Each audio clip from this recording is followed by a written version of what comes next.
Next to nothing can be said about the journey back to Altus. I passed through the cursed swamp, used the grand lift of Dectus, and arrived at that haunting land of perpetual autumn. I did, however, happen to pass a ruin infested with a throng of disgusting vermin. From them rose a sickening stench of filth and degenerative inbreeding, and I felt compelled to smite them. I would, not long from now, become the ruler of these lands, and cleanse my kingdom of such despicable and unappealing scum. Can't hide from me, friend. In this barbaric heap, marked by guttural noises and a distinct lack of culture, I obtained knowledge regarding the use of shields, and ran into the local chieftain, who was dealt with accordingly. Finding myself increasingly impatient, I took what I thought to be a shortcut. But night came early, and before I knew it, I had gotten myself into a mess. Well, that was just swell. This was what haste did to a man. I had somehow ended up in the dank maze of trees, from which I had only barely managed to escape weeks ago, and now we rode, frightened, in the darkness beneath the branches. After an uneasy rest, I continued reluctantly through this pitch-black and unsettling forest, haunted by nocturnal demons. Oh no, was that one of them?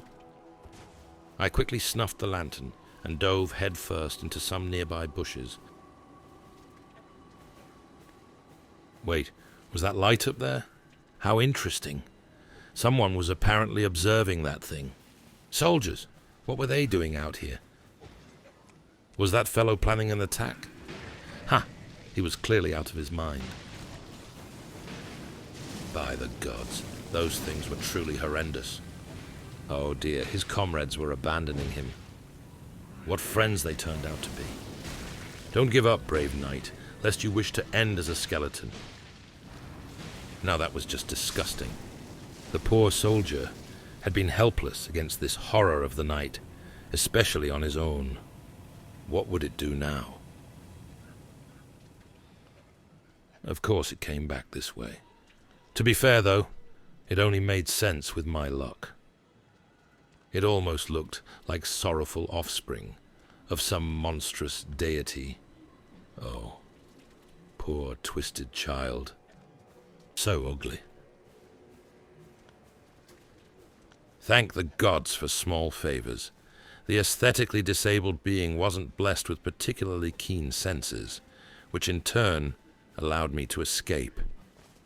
I'd rather not wait for that thing to catch me. How lovely. A pack of 3 terrifying locals, right in front of me. Fleeing in the other direction, as far away as possible, I managed to get myself into even more trouble. What in the... Oh, would you look at that? Curious how beauty could flourish in the unlikeliest hellholes. I had found my way to the master of this domain, a most disagreeable being with several nasty habits, including an urge to swallow you whole. With a worm face, no one in their right mind could even conjure up in nightmares. I remained in this perverted prison of nature longer than I cared for. The trees became bars of iron, the local worshippers my guards, and of course, the foul-smelling creature took the part of a sadistic warden. But the thing is, even the most devastating nightmare must come to an end. Finally, free from the tyranny of that everlasting night, we could now resume our journey. To my relief, Torrent knew where to go, and it didn't take him long to get us out of the woods. Oh, I knew this place. Before heading down the slowly crumbling road leading to the capital, I couldn't help but notice a peculiar sight in the vicinity of those windmills. Were they dancing? What was this carnival? It looked like a lewd fertility celebration, one which might very well lead to the entire population doing the beast with 2 backs on the soil beneath this sick sky.